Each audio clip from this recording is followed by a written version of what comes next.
service yourself at deskelly.ie. Cold and windy overnight with further rain and hail showers. Lowest temperatures of 1 to 5 degrees with frost in places. And now you're up to date on News Talk.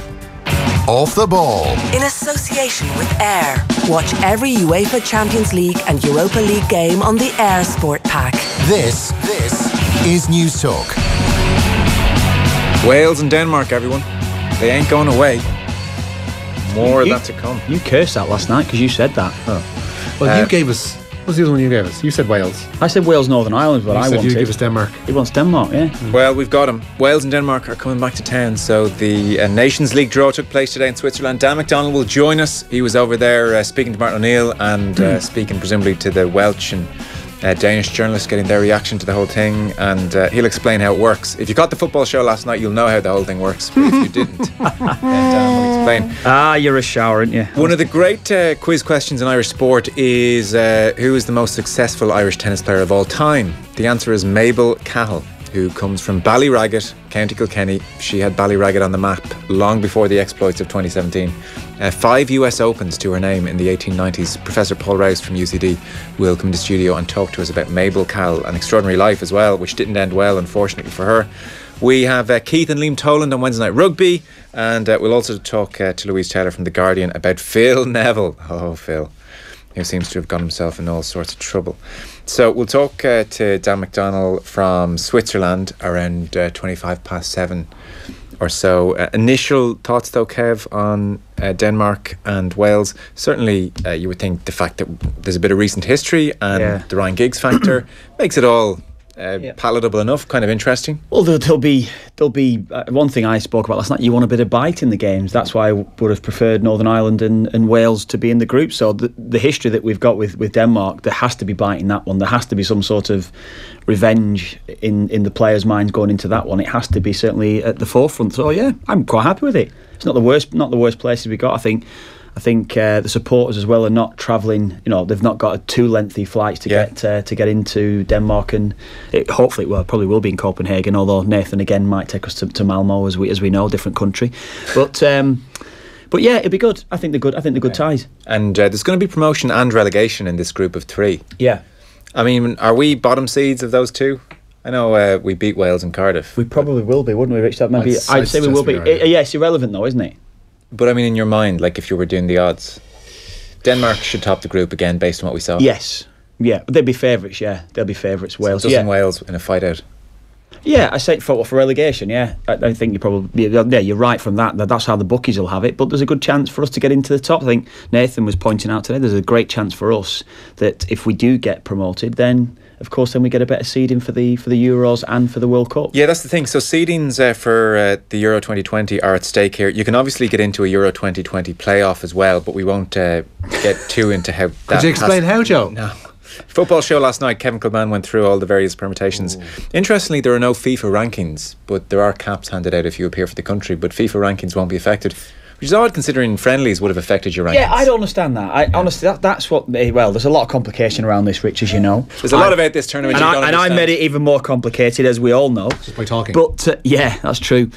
But, yeah, I don't understand that. Strange, why not? Right? You're still playing a competitive international game. Sorry, you're still playing an international game, not necessarily competitive. Well, it is a competitive international game from the point of view of caps. Like we saw before that we were, had to cap players in competitive qualifiers to make sure that they wouldn't declare elsewhere. Yeah. So obviously we've seen the talk about Michael Obafemi and even Declan Rice that they might declare elsewhere.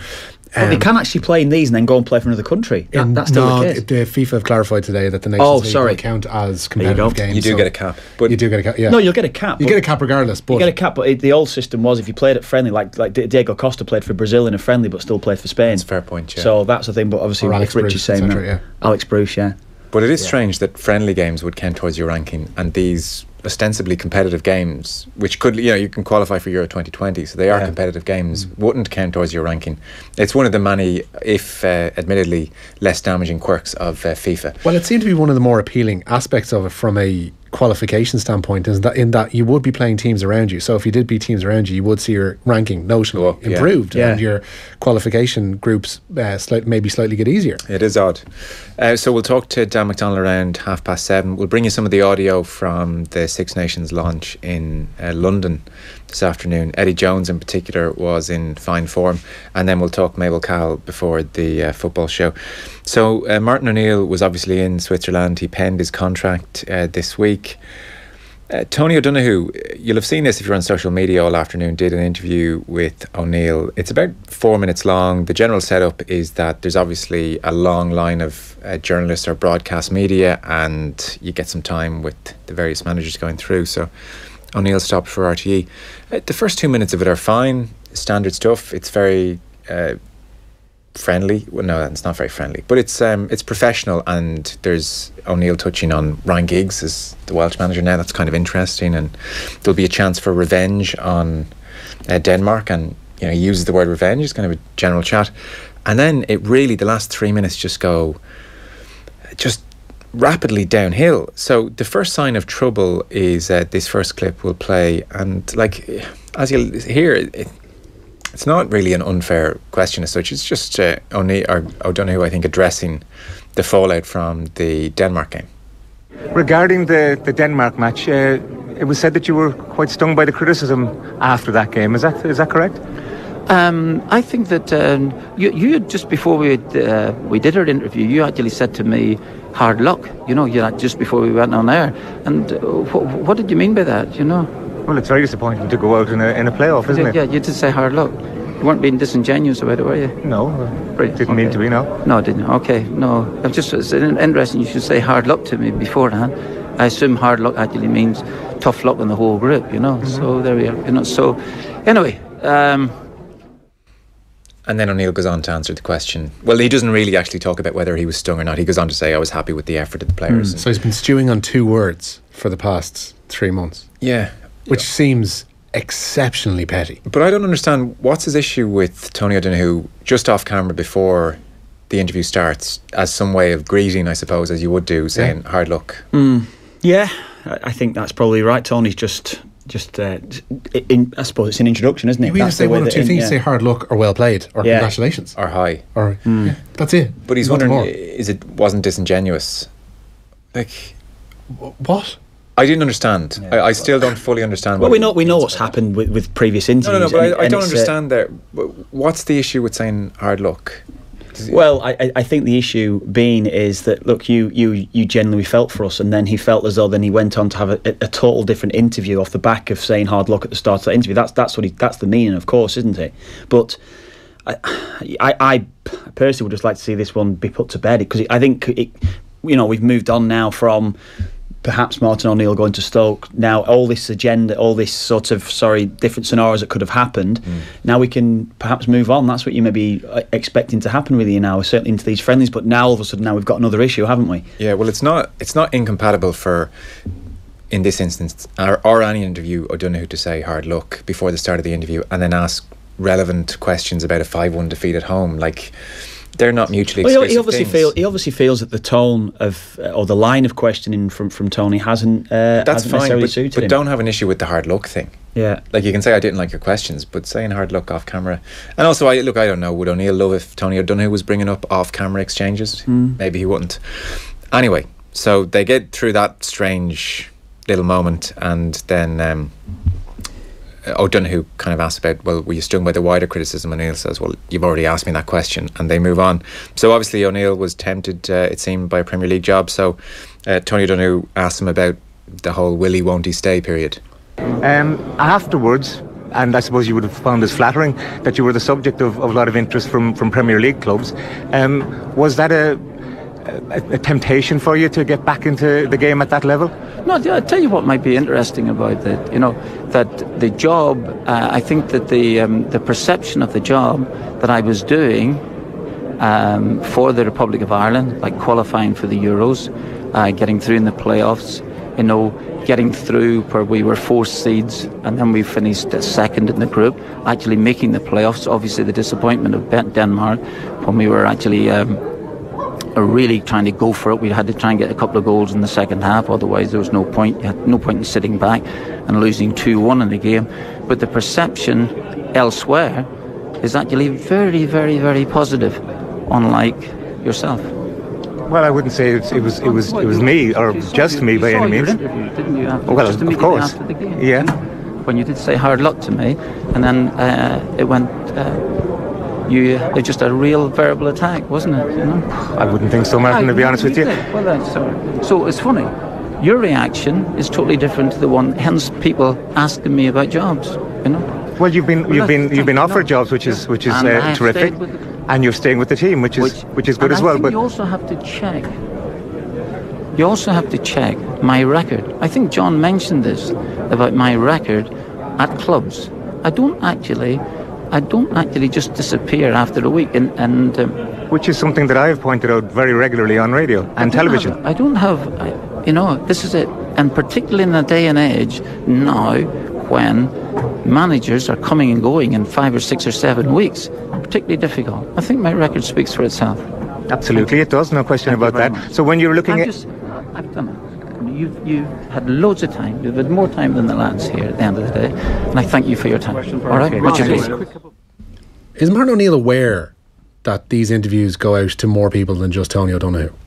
Like, is he aware that he's potentially broadcasting to 3-4 million people? Of course, yeah.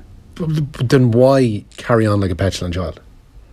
Well, he's clearly unhappy with the line of questioning. He's clearly unhappy. That was probably one of his big bugbearers, probably post that Denmark match. That's the only thing you can think of there. Is he making that unhappiness clear in A, the right setting, and B, the correct manner?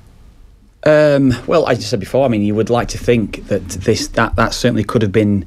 This could be an instance now to put everything that's happened, perhaps put to bed, perhaps even sit down, have a phone call with each other, sit down, have a cup of coffee, have a tea, whatever it will be, and whatever's happened has happened. Let's just now move on, because as you say, it's that negativity that builds around this because of the interviews which is being shown to so many different people. And Joel pointed out at the start, how many people would have viewed that on social media today? There'll be a lot of people that's viewed that. So automatically now there is again a negative feeling around these two probably when they come together, and it's not. I don't think it's great for the side. I don't think it is great for them. No, I don't.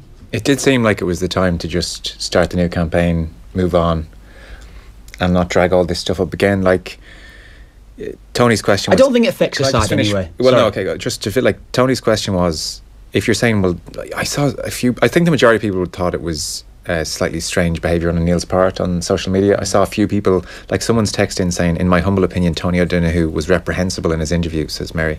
What, there? I presume so, I don't know, or maybe the Denmark game, but it predates the Denmark game, what's going on with them. Like, if you remember after the Wales game in Cardiff, when an innocuous enough question was asked of James McLean about the other dairy man beside you who's having a great night, which was O'Neill in that case. O'Neill just put his hand up and said, we're going to finish the interview, and brought McLean away. And that was before the Denmark game. So it predates any great offence caused in the Denmark interview. So I don't think he can fall back on that. But if you just look at the questions on paper there that seem to draw the strongest reaction, Tony O'Donoghue, it was reported you were stung by the criticism. There's nothing wrong with that question. That was something Luke Edwards alluded to as well. It was reported in the Daily Telegraph, and Luke basically had spoken to O'Neill. Yeah. So it was reported you were stung by the criticism as come from basically the person you're closest to in the media. So it's a chance for you to say, I thought it was a bit harsh, or, on reflection, I understand people are unhappy, but I was disappointed too and I want to move on, as opposed to getting into whatever nonsense they got into there. And also, was it a temptation to get back into Premier League football was the question.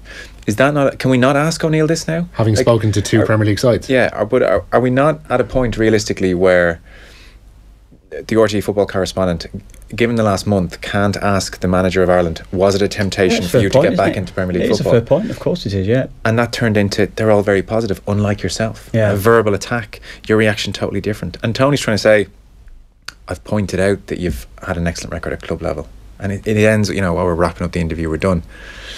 I don't know. I just thought, really, like...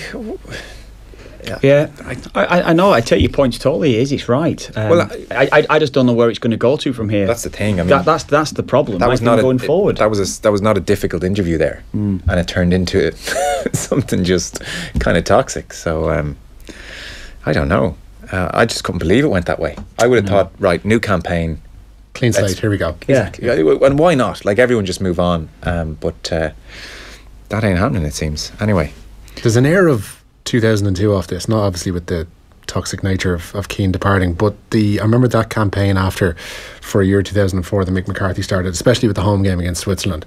There was an air around the side, you probably know better than me, an air around the side and an atmosphere around Lansdowne Road for that Switzerland game that was not good, and it was based around the wider public being unhappy with McCarthy still being. Yeah, agree. And after 2012 with Trapattoni, most definitely. And neither occasion worked in the manager's favour.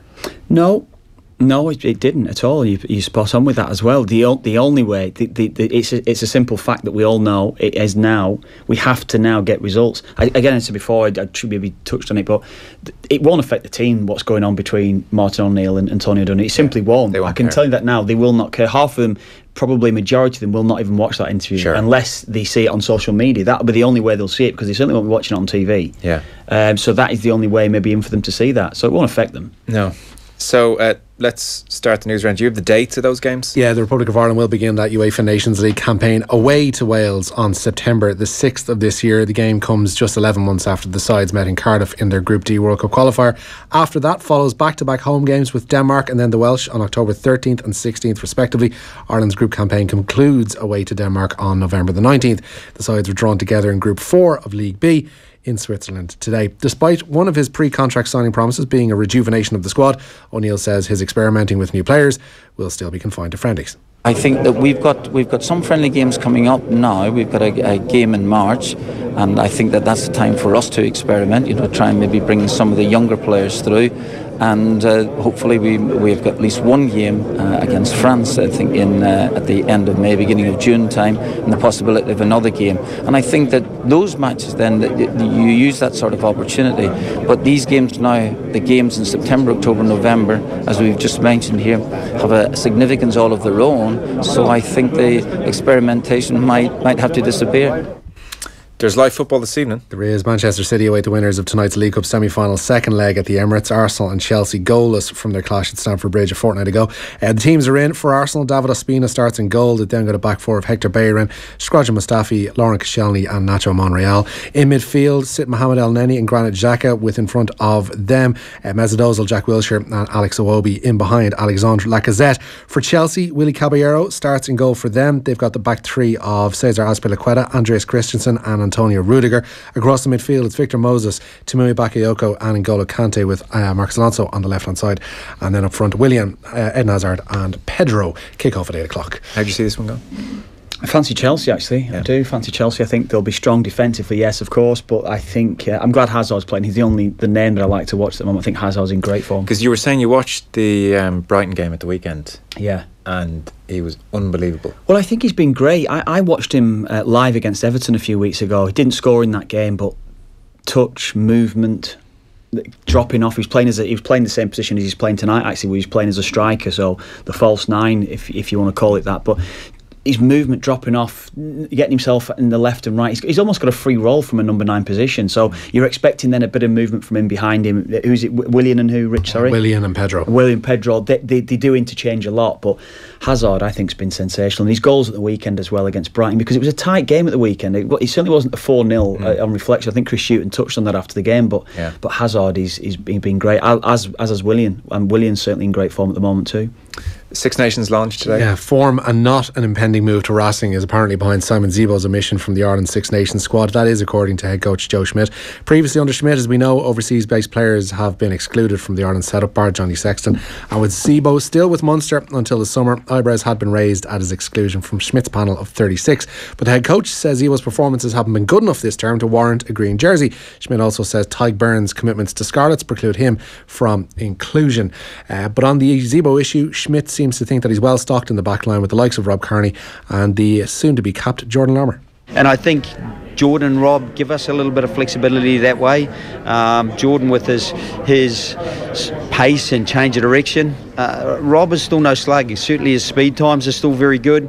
And his experience is good. So, there are those two guys, and I think it would be bad to forget about Andrew Conway in that same frame. You look at Jacob Stockdale and what he did for us in the November. Look at Keith Earls. He's hit the ground running fast. And Fergus McFadden gives us that goal-kicking option and that real experience of coming into games and making a difference. Yeah, we'll put those that point on Zebo to Keith Wood and Liam Toland. Like some of the other stuff he was saying on Zebo, who Brian O'Driscoll just last week said was the best fullback in the country when he was in here with Dave and Ger. Schmidt was saying, Simon, great value to have in the squad, irresistible charm about him, always smiling, positivity great, but by his own standards didn't have a great day in Paris a few weeks ago, and it's crucial at the time of selection that we know guys are in good form. But did say to Zebo, there's a bit of time in the Six Nations with Pro 14 games that he can still strike a game. So I don't think anyone's buying that really, that Simon Zebo is not good enough to be in the Ireland squad suddenly. It's bizarre. It was very strange because, I mean, Joe Schmidt would know that most people would not buy that. I think everybody's delighted with how Jordan Larmour has progressed, and everybody's like always happy to see Fergus McFadden in and around the squad. But to say that either of those are ahead of Simon Zebo in terms of international rugby, yeah, come on. Because if you just simply said, look, the truth is, as you know, Zebo is going to Paris, Jordan Larmour's shown very good form, he's my permanent option, I want to build towards the World Cup in 2019, that's my logic. Yep. Grant. Simon Zebo not in good enough form? Someone get him a DVD of the Racing game. Come on.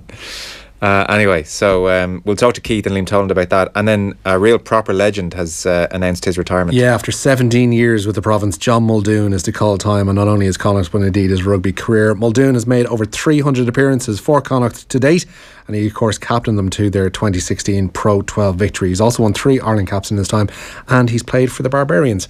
Ireland midfielder James McCarthy says surgery on his double leg break has been successful. He fractured of course his tibia and fibia during Everton's 1-1 draw with West Brom last Saturday. He'll miss the rest of the season and obviously partially the next one too. Michael Conlon has announced he's to be trained by Adam Booth. The English trainer already works with former WBO middleweight champion our own Andy Lee and IBF bantamweight and WBA super bantamweight champion Ryan Burnett. Conlon has won all 5 fights to date since turning pro, and his next outing will be on St Patrick's Day at the Theatre at Madison Square Garden. Richie, thanks for that. We're going to check in with Dan McDonnell in Switzerland next. Off the Ball on News Talk. In association with AIR.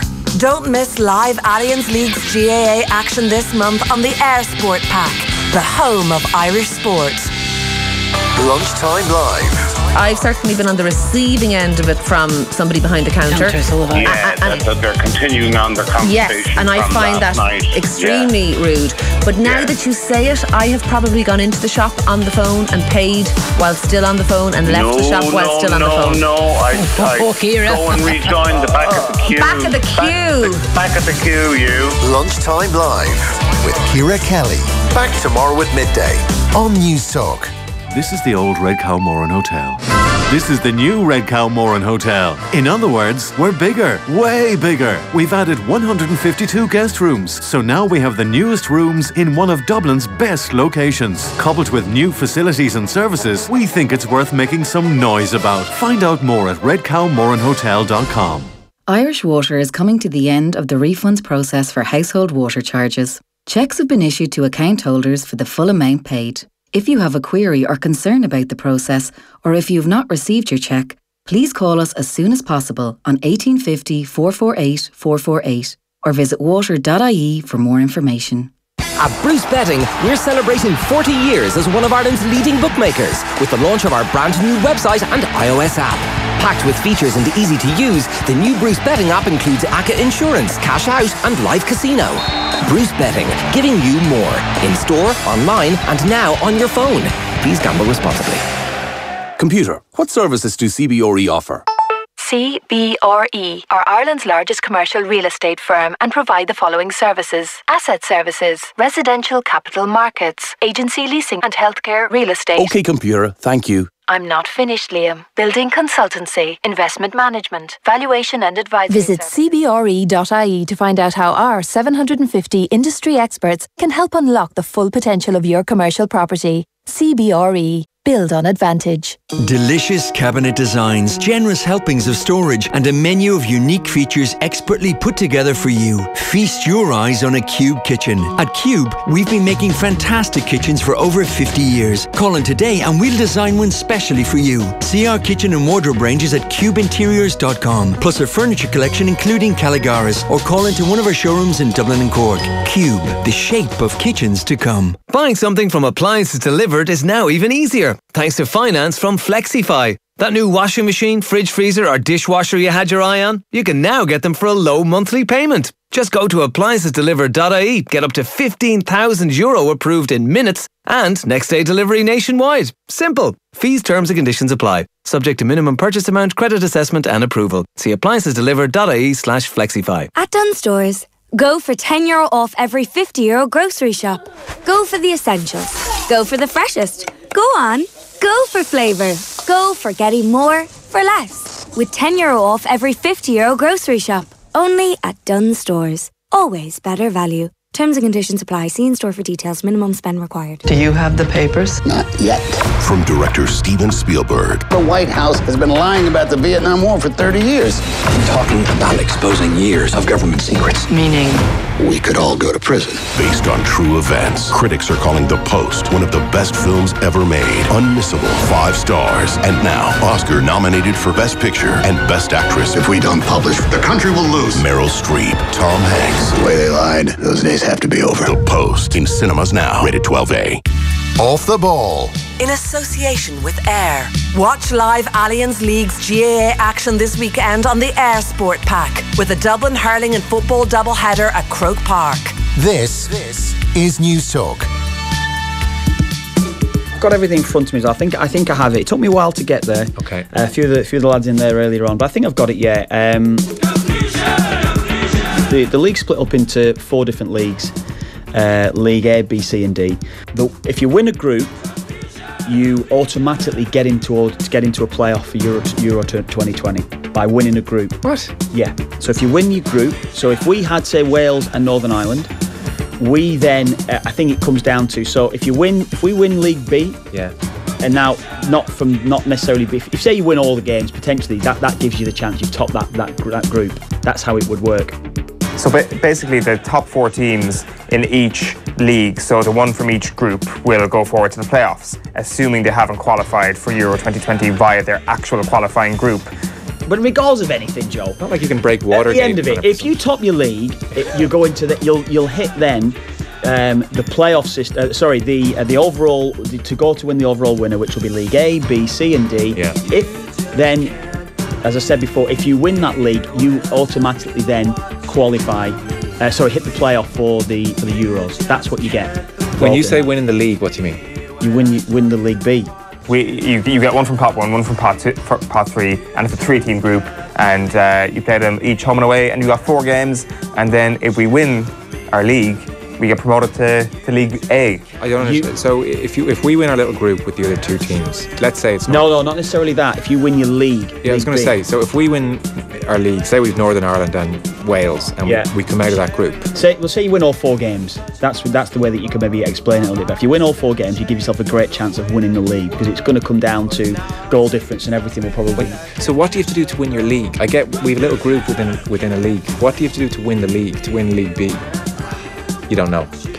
No, that's fine. You don't know. Yeah, you've killed me there. No, fine. Let's not go into that. No, you screwed up.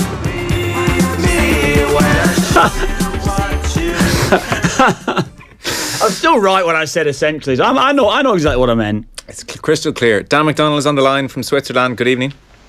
Hi, I'm now actually confused after hearing that. Dan, don't mind these. Don't mind these. Honestly, don't confuse yourself with it. Honestly, it's fine. That's the edited version of what happened last night. It all makes perfect sense. We were just, not to get too sidetracked, because obviously the important stuff is the football. We just mentioned the Tony O'Donoghue-Martin O'Neill exchange, so any hope of a clean slate, Dan, was quickly crushed in overwhelming fashion. You were nearby when this exchange was happening. It just seemed to come out of nowhere. Was he in general good form when he was speaking to you guys? Yeah, no, I was there for the whole exchange, all right. I mean, it was the last interview of Martin O'Neill's day, and I think we might have had his first one, unusually, from the sort of print lads' point of view. I mean, we had 15 minutes with him. It was pretty okay. But the one thing that is clear from everything today is that unfortunately, I suppose the spikiness about the criticism that he received after the 5-1 is still there. If maybe we thought that today would be a sense of moving beyond that and moving past it and accept, I suppose, almost not let bygones be bygones, admit it was a bad night and move on with it. Maybe the fact we've drawn Denmark doesn't help because we're going to play them again twice more this year.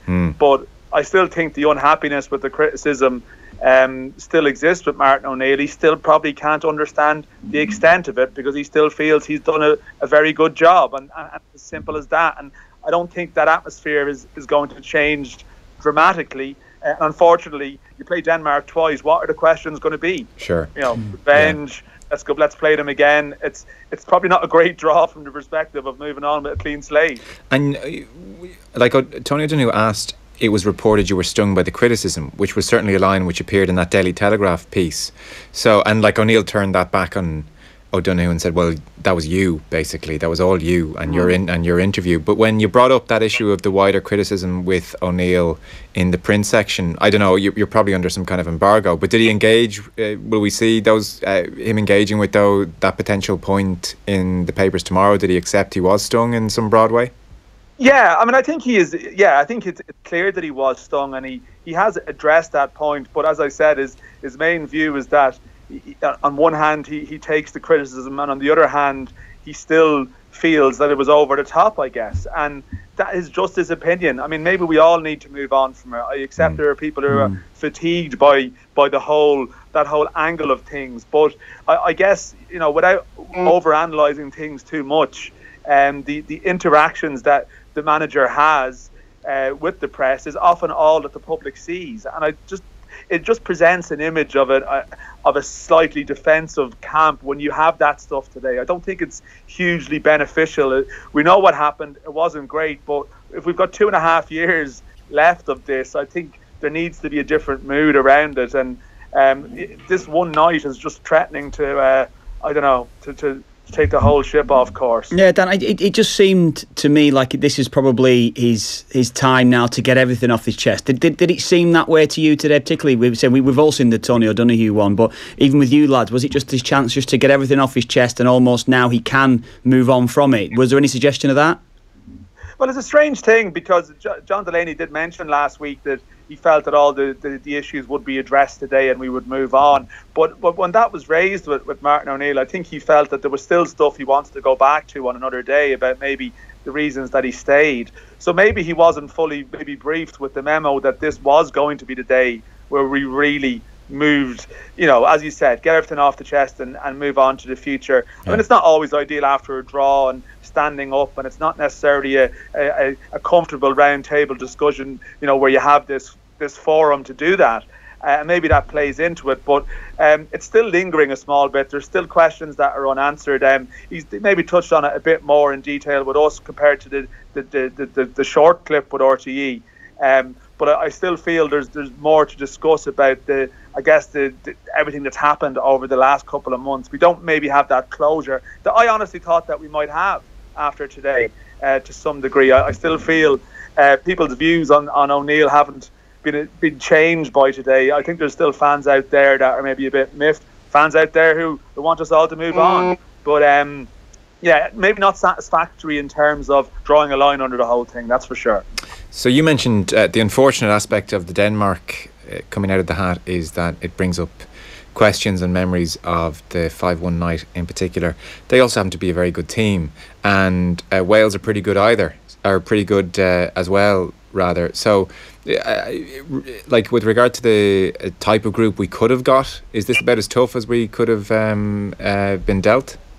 Yeah, I think so. I mean, Denmark were actually in the pot below us, and they were definitely the best team in that pot.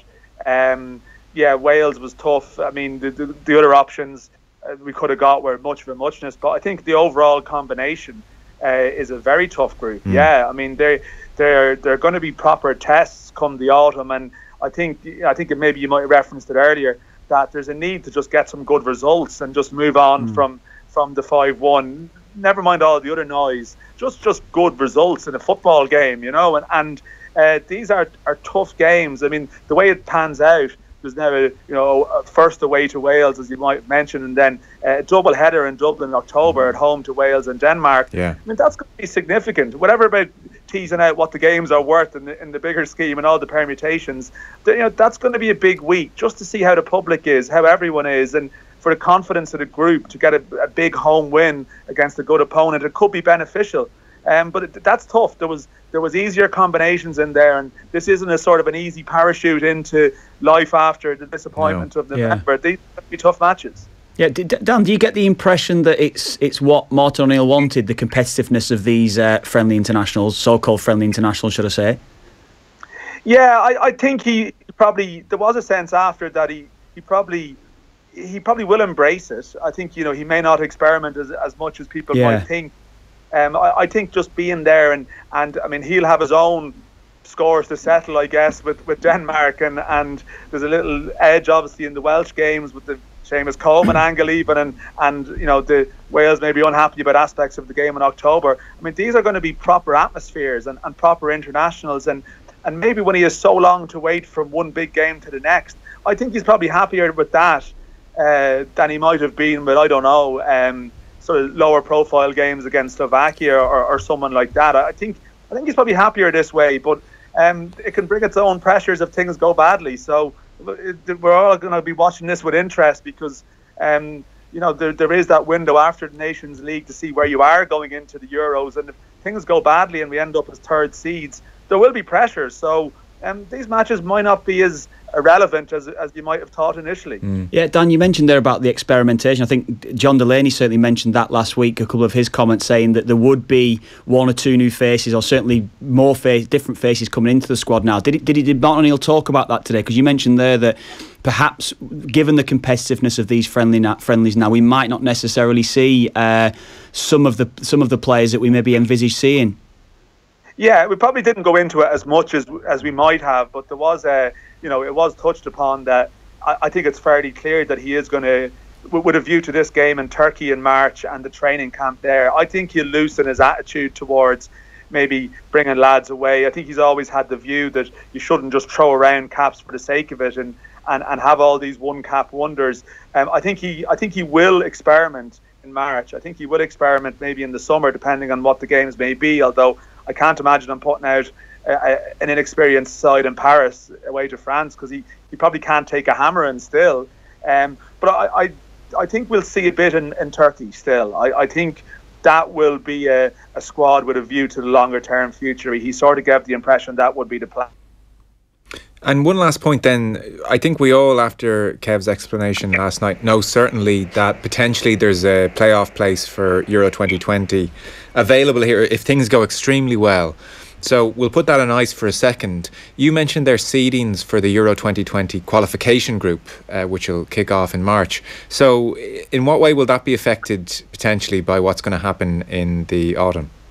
Yeah, well, basically at the moment we ended up in League B because of our ranking within the UEFA coefficient. Yeah. These games that we have this September, October, November, we will either, we will stay inside the top 20 places, or we will move outside them. At the moment, we're inside the top 20, which means second seeds. If we get bad results, we'll drop outside the top 20 because we're pretty much at the cut line. Okay. So we would be third seeds. Okay, so we don't have much we don't have much leeway to stay second seeds then.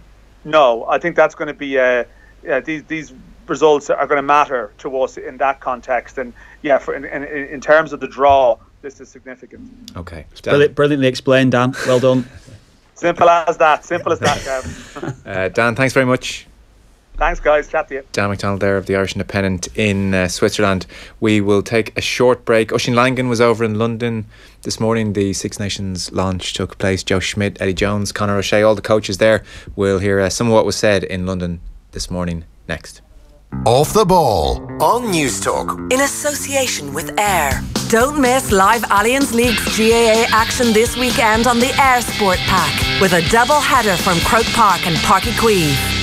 Here are a few facts that apply to every business, including yours. Up to 3% of your turnover will be spent on printing and copying every year. 60% of all IT queries relate to printing and copying. Not exactly the best use of IT resources. Up to 95% of total printer costs relate to toners and maintenance. Now here's where you really have to pay attention. EMS copiers provide managed print solutions that can reduce your overall printing costs by up to 50%. That's right, up to 50%. Find out more about managed print solutions from the experts and call 1890 770 770 or visit emscopiers.ie.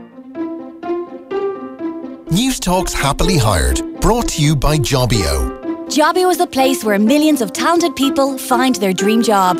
Distilled SEH are seeking a data scientist to help in the creation of media products. GBE Technologies need an experienced business intelligence and reporting engineer, and one of the big four, Deloitte, need a new consultant with 2 years experience in Workday and HR. To find your dream job or to make your next great hire, download the app or visit jobio.com today.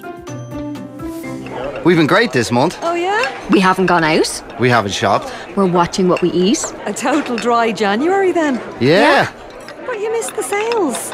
Oh. But you haven't missed the Harvey Norman big sale. That's right, extended for one final weekend with up to €8 million worth of stock reduced to clear. Huge discounts on sofas, beds and mattresses, and last chance savings on dining furniture and home accessories. Final reductions in-store and online. But hurry, the Harvey Norman big sale has been extended for this weekend only. No! Our book today is How to Switch Bank. I'll begin. Joe has a new cat, a new hairstyle and a fresh outlook on life, but hasn't considered switching credit card. Until now. So Joe checks out switchyourbank.ie. Life changes, and so should your credit card, because switching is easier than you think. Now Joe's thinking of wearing a colour other than black. Or is that too much? Switching credit card is easier than you think. Visit switchyourbank.ie. A Government of Ireland message brought to you by the Department of Finance. A business needs to be creative to stay ahead of the game. And creative brains need space to think. Give them space. Think better. But let's do it with a little style. Castleknock means business. Discover more at castleknockhotel.com.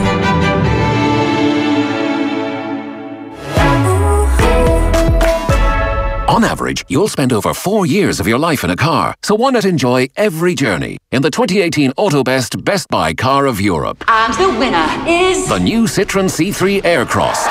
The compact SUV with class-leading space, comfort and versatility, backed by our 5-year unlimited mileage warranty and powered by award-winning PureTech petrol engines. Book your new Citroën C3 Aircross test drive at citroen.ie. Citroën.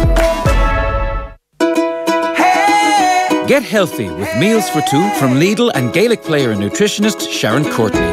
Find everything you need for her tasty shepherd's pie recipe for under €5. Or cook up her flavourful chicken enchiladas, also under €5. Lidl, more for you. Off the ball. In association with Air. Watch live Allianz League's GAA action this weekend on the Air Sport Pack with a Cork hurling and football double-header at Páirc Uí Chaoimh. This is News Talk. You're welcome back. So we've got Wednesday night rugby after 8 with Keith Wood and Liam Tolan. Spring is almost in the air. The Six Nations is here. February 3rd. The first game is Wales-Scotland, followed 4:15 Irish time in France, Stade de France. Ireland kick off their Six Nations campaign. The launch was on today in London, and Oisín Langan was sent over. First up, we'll hear from Joe Schmidt, and the name that's on everybody's lips, of course, is Jordan Larmour. Jordan first came into camp with us 16 months ago, so it's not like it's a surprise to us. I first saw him when he was fresh out of St Andrews College, and chatted to him at that time, and have had we've had an opportunity to have different conversations with him coming in and out of camp a few times. So this is his first time selected in the squad in camp. He's incredibly motivated, trained well yesterday. So all the steps he's taking are those that would suggest that he wants to make the most of the opportunity, and we want to make the most of his talent. So that's a nice place to be at the moment. Is it good to have a kind of a different option at 15? He can play on the wing as well, obviously, but we maybe sometimes break it down as Rob against Jordan, or one player against another player for a position. But as a coach, is it kind of not that sometimes? Do you want to have something different if you need it? Yeah, and I think that's true in a number of positions. You might be looking for something in particular in a game, and you go with a quicker player off the side of the scrum because you want to play with a bit more width. The next week, the conditions are predicted to be bad. The opposition are a little bit more sluggish, or they're quick and you want to play closer or whatever. So you're always mixing and matching like that. And I think Jordan and Rob give us a little bit of flexibility that way.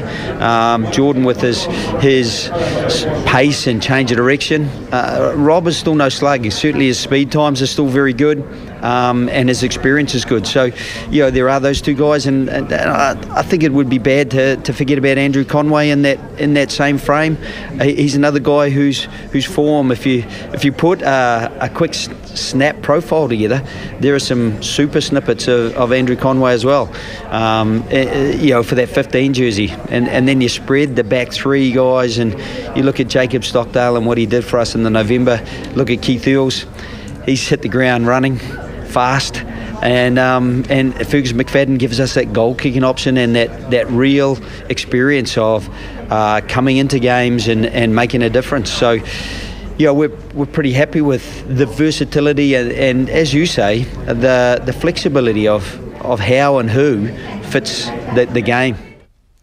There you go. That's Joe Schmidt with some of his thoughts with Oisín Langan today. We'll mention the Simon Ziowa comments we talked about at the top of the show to Keith and Liam, get their thoughts on them. The short version being that Ziowa left out of the squad because his form wasn't really where it should be, according to Joe Schmidt. Rory Best was there, obviously, as captain, and here's what he had to say about things. Obviously, the team are over in Spain for this week. They went yesterday, and Rory Best and Joe Schmidt had flown in from there to London, and Rory Best was talking about that week away. Rory, you're off on a bit of a mini camp in Spain. How important is it just to get away, to isolate yourselves, to even experience a bit of warm weather before the intensity of the Six Nations begins? Yeah, look, it's nice to get away and get warmed up after what's been a fairly wet and cold, certainly last few weeks anyway. As much as that, just for our preparation, like, we're under no illusions that there are going to be challenging conditions throughout the Six Nations in terms of the match days, but for these camp weeks, they are so important for your longer term preparation and even your shorter term preparation. So it's really important, and it's nice to be able to do that in a bit more of a controlled environment. So when you actually go to do walkthroughs or technical sessions, that you can stand and talk through little things without being worried about people contracting hypothermia or something. So it's good from that side of things, but ultimately we'll get to Thursday and Friday and we'll work as hard as we will, if no matter where we were. So look, it's a bit of a change of venue, it's a bit of a freshen up, but no doubt Joe will be expecting the same standards and better. And finally, you have a relatively good recent record in France. How important is that regards confidence and muscle memory and knowing you can do it going there? Because it's going to be tough regardless of what kind of team they have and regardless of what happened in their November internationals. France can just put it together all of a sudden, can't they? Yeah, it is. And I think if you look at last year's Six Nations, they started off and they got themselves a really strong position to beat England. They nearly got themselves, only for a disallowed try, in a really strong position to beat us. So look, we're under no illusions how tough it's going to be. They are a quality side, and you look at their individuals, and for us, we got to make sure that we prepare well. Recent form, I think all it gives is the few people that were there the last time we won in the Stade de France. It gives them the confidence, but in Europe we've had teams win in France, and we've had teams come close. So from that side of things, it gives you the confidence, but ultimately the biggest confidence you get is from the preparation that you put in before the kick-off. There you go, Rory Best and Joe Schmidt there. By a distance, it seems, looking at the comments, Eddie Jones was the one who was in particularly fine form today. He was talking about everything and anything. They have a bit of an injury crisis at the moment, the English side, and Jones was talking about various players, including Chris Robshaw. He says Chris Robshaw is unbelievable in the pool at the moment. Did a water aerobics class with a bunch of Portuguese women yesterday, and apparently he was the best in the class. So if we play Italy in the pool, he'll be all right. If we play Italy in rugby, he'll be borderline. And then he was talking about the favourites tag, which he has placed firmly on Ireland. And so he was asked about where you got the impression that people were shooting down England at one point, and he said, I can read. In Australia they do teach us how to read. The popular conception is that Australians can't read. We do have an education system. We borrowed it from England, so it's quite a rigid system. So I've read a number of comments on the Six Nations. You look at it, it says Ireland's provincial sides are doing well. Scotland had a great autumn series. We had a middling autumn series, a list of injuries as long as my arm, and we've one team who sneaked in the Champions Cup quarterfinals. It's all doom and gloom. That's what I'm reading, mate. To which the journalist said, where are you reading this? You are the favourites. He said, I must be making it up, mate. I have a great imagination. So it was that kind of a day for Eddie Jones. And at one point, Schmidt was asked to respond to the Jones Ireland Our Favourites tag. And Schmidt just said, it must be on the back of having 12 teams to select from and the 8 days Eddie has had in camp as opposed to us having 3. I know Eddie from old, and I know he's going to throw in the odd grenade. And fair play to him for doing that. It keeps us on our toes. So it was almost kind of a light-hearted affair in London this afternoon. The map for Ireland, if you haven't had a chance to look yet, as we mentioned, is France firstly in round 1. That's away. And then you've got 3 home games. Round 2, Italy. Round 3 then will be Wales. Round 4, it'll be Ireland-Scotland. And then, as everybody knows, I think at this stage, on Paddy's Day, all 3 games kicking off across Paddy's Day. And the middle game, potentially for a Grand Slam, or certainly you would think for a championship, if everything goes according to form, will be England versus Ireland. So there's all of that to look forward to. Arsenal against Chelsea about to kick off in the Carabao Cup semi-final second leg. Kev will be watching that. And we'll talk next to Keith Wood and Liam Toland. Join the conversation. Text us on 53106. Texts cost 30 cent. Get healthy with meals for 2 from Lidl and Gaelic player and nutritionist Sharon Courtney. Find everything you need for her tasty shepherd's pie recipe for under €5. Or cook up her flavourful chicken enchiladas, also under €5. Lidl, more for you. What is it about this time of year? It's cold, it's wet, you just want to stay in bed, wrapped up in a duvet eating leftover selection boxes. But at least the Appliances Delivered January sale is on, which means you can order bargains online and stay curled up on the sofa. Get up to 25% off washing machines, fridge freezers and dishwashers. Up to 40% off tumble dryers and small appliances. And up to 60% off cooking appliances with next day delivery nationwide. And for a serious duvet day, check out our electric blankets. AppliancesDelivered.ie. January sale now on. It's not about where the others go. It's about your own journey. About leaving your own mark on this world with effortless style. And how do you do it? You go your own way. In the all-new Mitsubishi Eclipse Cross. From €27,900 and with an incredible 8-year warranty, the Eclipse Cross SUV will take you wherever you want to go. Delivery and related charges apply. See MitsubishiMotors.ie. It's on. The Virgin Media What You See Is What You Get sale. Incredible savings on superfast broadband, complete with Ireland's fastest in-home Wi-Fi. And awesome TV bundles. And Virgin Mobile's unlimited 4G everything plan. With Virgin Media, what you see is what you get.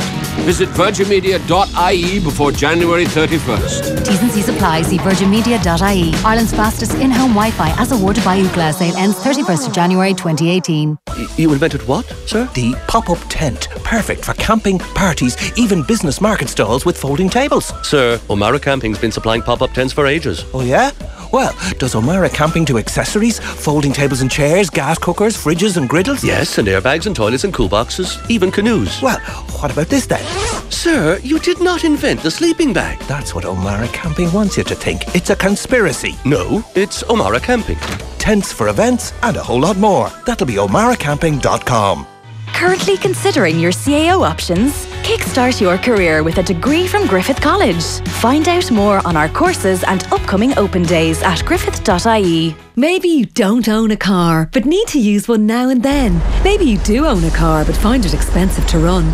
So maybe you should try GoCar. With GoCar, you pay as you go. There's no tax to pay, fuel and insurance are included, and parking in Dublin City is free. Plus, you can book for as little as half an hour and access a car anytime using your mobile app or GoCard. Why pay for a car when you don't need it? Become a member now at gocar.ie. GoCar, go you. Wednesday night rugby on Off the Ball. So we've loads to talk about. We have Keith Wood on the line and Liam Toland as well, both of whom had to hang around for 3-4 hours extra at Thomond Park. You've warmed up, Keith? I have. Nice and toasty now, no bother whatsoever. It was fine. Liam Toland, who selfishly turned the car around and went back to his house. You were just fine, Liam. I was, but I did leave a little note at the foot of the stairs to say you can come join me. They didn't in the end. We had the Six Nations launch. We'll talk to you about the Champions Cup game, the Munster game in particular, which you were at, and how the quarterfinals are shaping up. But the Six Nations launch was on today in London. I presume, Keith, you were dragged to a few of these in your day, or was it all as PR driven and well organised as this? I would say I may have been at about 14 of them, I think, from when I played, and then for the kind of years afterwards with I was an ambassador for RBS and with the BBC, and it was often on my birthday. I actually got some birthday cakes that were offered to me at times, which I'm gluten free now, so I don't have that anymore. But yeah, it's an absolute mart of journalists, different groups from the media, and now with all the different digital and social media groups, there's another load of them. And it is literally you're herded from one place to the next, to the next, to the next. All the different countries and their media have they want a different interpretation from what it is that you want to say as a captain or as a next player, whatever it is. It is carnage. I mean, they managed to get through a huge amount, all the photographs, everything that has to happen to it, but no, I don't think anybody likes it. I think it's one of those necessary evils that you have to do as being part of the promotion of the game.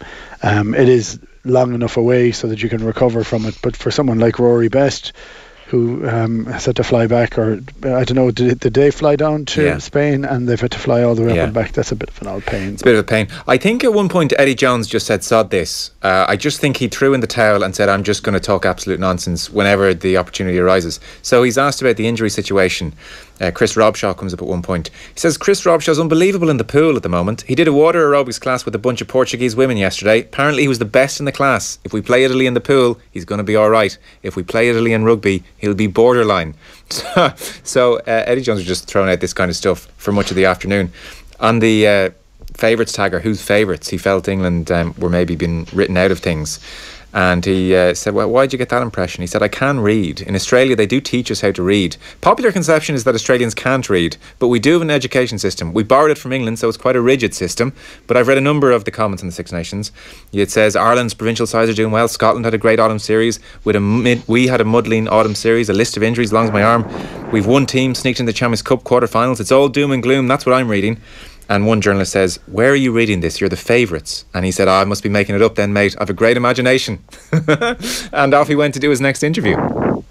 Yeah, I see that happening a lot. I remember at one stage giving 6 different answers to the same question and trying to justify it with it, which was it was wrong, but at that stage I was so sick of it.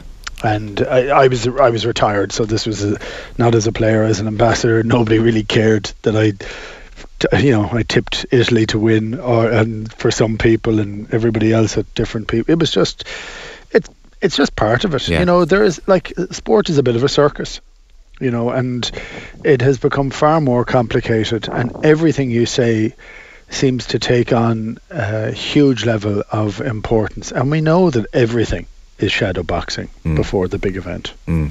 Yeah, well, Joe Schmidt was asked about Eddie Jones labelling Ireland as very much the favourites at another interview, even though it contradicts his earlier point. And Schmidt says it must be on the back of Eddie having 12 teams to select from and the 8 days he's had in camp with his players as opposed to us having 3. He said, I know Eddie from old and I know he's going to throw in the odd grenade, and fair play to him for doing it. Keeps us on our toes.